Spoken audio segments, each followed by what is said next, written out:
Hola, soy Germán y te he puesto estos AirPods a que no sabes qué es el realismo jurídico.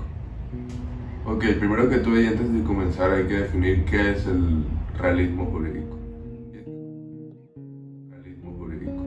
Y es que cuando hablamos de realismo jurídico hablamos de un movimiento o una doctrina filosófica que identifica el derecho con la eficacia jurídica o con la fuerza estatal, o simplemente con la probabilidad asociada a las decisiones jurídicas. Además de esto, para los realistas, el derecho no está formado por enunciados con contenido ideal, sino que estaría obligado por reglas observadas por la sociedad o impuestas por la autoridad estatal. Cuando hablamos de su origen, hablamos de un origen que se da a inicios del siglo XIX como una contrarrespuesta al formalismo conceptual, el cual había caracterizado a la ciencia durante todo el siglo anterior.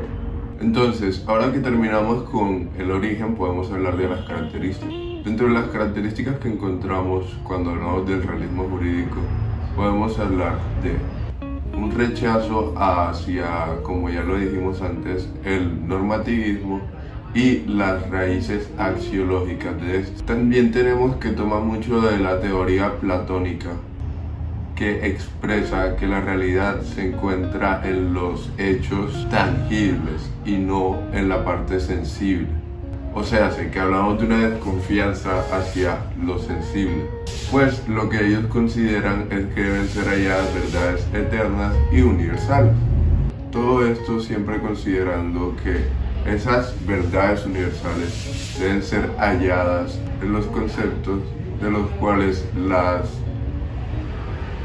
experiencias sensibles solo encuentran reflejos que terminan siendo efímeros.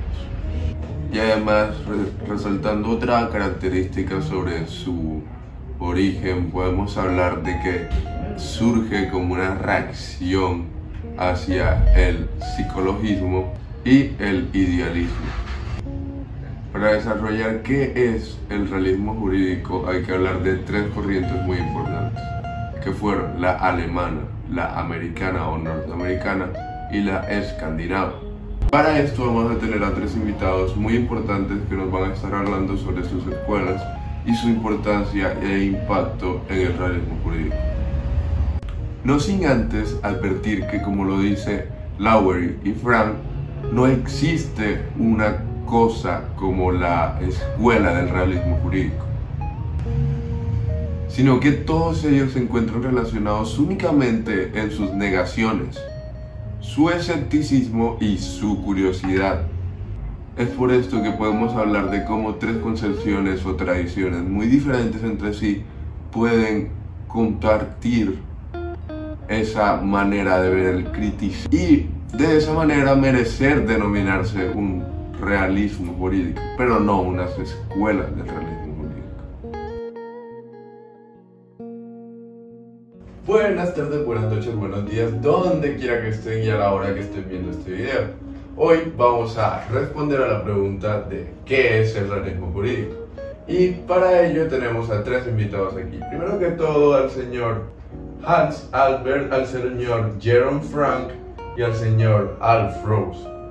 Para esto, primero que todo, vamos a hacer la pregunta de qué aportó el realismo jurídico, tanto alemán, norteamericano como escandinavo. Entonces, primero que todo, empecemos con el señor Han.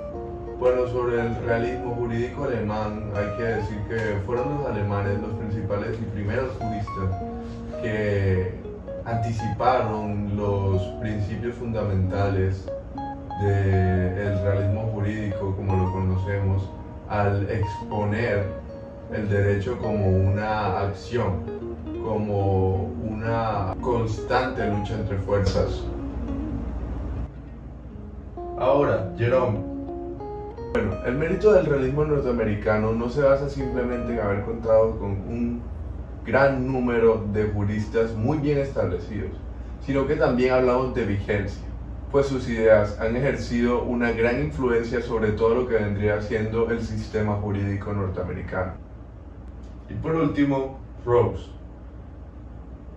El movimiento escandinavo es un movimiento que se caracteriza por criticar el idealismo epistemológico y se enfoca en el derecho de una manera que se basa en el dualismo sujeto-objeto.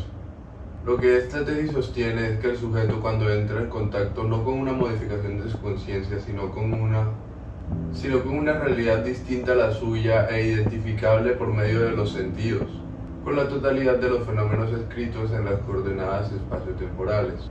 En relación con la norma, los escandinavos nos alejamos mucho de nuestra contraparte norteamericana, la cual se nota un poco más extremista, rígida o radical. Pues lo que hacemos es que tratamos de definir el derecho en términos de práctica social, pero incorporando a la norma jurídica como esquema de clasificación e interpretación de la misma. Teniendo en cuenta esto, me gustaría preguntarle a cada uno de ustedes qué es lo que aportaron ustedes personalmente al realismo jurídico. Bueno, primero que todo comencemos contigo. Bueno, para mí el derecho debe ser visto como un marco sobre el cual el juez trabajará y será este quien, interpretándolo, le dará vida y hará que la norma surta sus verdaderos efectos. El derecho es un fenómeno de la realidad en la medida en que su contenido está basado en un hecho histórico, que varía dependiendo de cómo el hombre le dé su interpretación durante el lugar y el tiempo. Jerome. Bueno, personalmente yo tengo la creencia de que los juristas complican demasiado el derecho.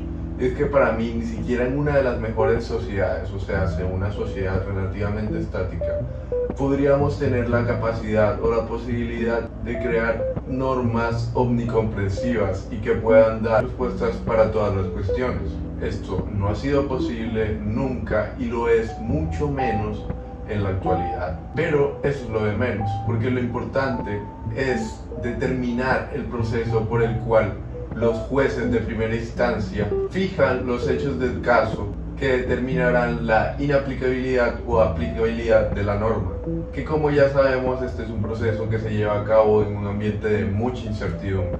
Albert.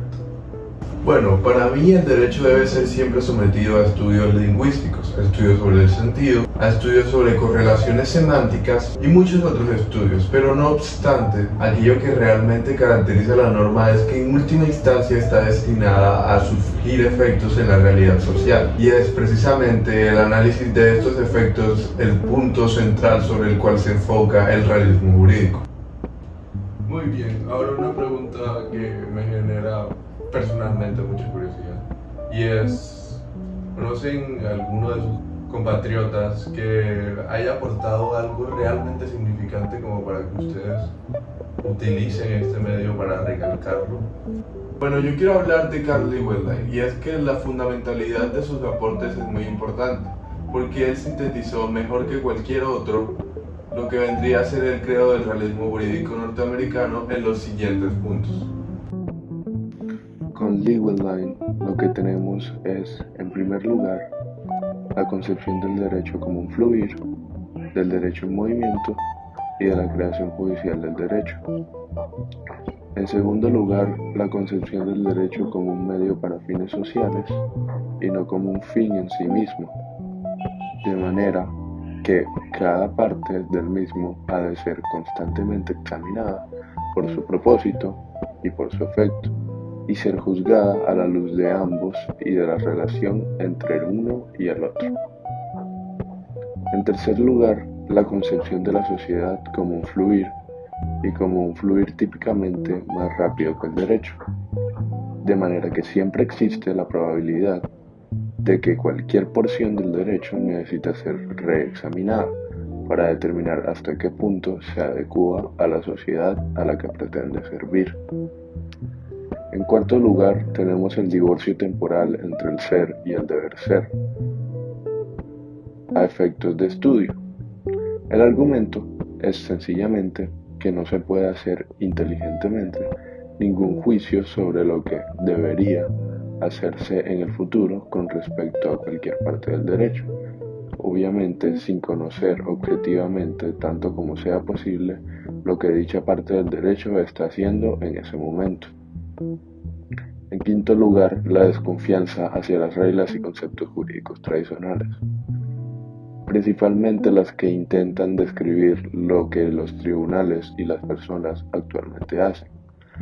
Entonces lo que tenemos es una desconfianza hacia la teoría, según la cual las formulaciones tradicionales de reglas prescriptivas son el factor operativo más importante en la producción de las decisiones judiciales. En sexto lugar, tenemos la creencia en la utilidad de agrupar casos y situaciones jurídicas en categorías más estrechas que las que han sido habitualmente empleadas en el pasado. Esto está muy conectado con la desconfianza ante simples reglas verbales, las cuales muy a menudo cubren situaciones disimilares y no simplemente situaciones de hecho. En séptimo lugar, tenemos una insistencia en evaluar cualquier parte del derecho en términos de sus efectos y una insistencia en la utilidad de intentar encontrar dichos efectos. En octavo lugar, para el octavo lugar tenemos la insistencia en el ataque constante y pragmático sobre los problemas del derecho, siguiendo cualquiera de estas líneas. Muy bien, y duró el tiempo que tenía que durar, se acabó nuestro espacio, pero ahora vamos con las conclusiones. Por primera vez en el derecho tenemos un momento en el que no hay necesidad de decir esto es positivista, naturalista, no. Ahora mismo, cuando hablamos del realismo jurídico, nos acabamos de dar cuenta de que se trata de un choque en la crítica. Lo principal es la crítica, ese realismo que tanto caracteriza a cada uno de los personajes que acabamos de ver, es lo que los llevó a darse cuenta de que compartían algunas cosas, pero se diferencian en muchas otras. O sea, pudimos ver cómo no necesariamente la escuela del realismo alemán tenía similitudes realmente grandes con la del realismo escandinavo o la del realismo norteamericano, y sobre todo muy interesante ver cómo los escandinavos se separan de los norteamericanos y ellos realmente no se aprecian demasiado de alguna manera. Pero qué más concluyente que eso, por primera vez ver en el derecho esta imagen tan abstracta de una sola escuela. Para mí eso es lo más importante de todo este estudio, por fin ver esa imagen. Y sobre todo, lo que me parece más importante es recordarnos que hay que ser realistas.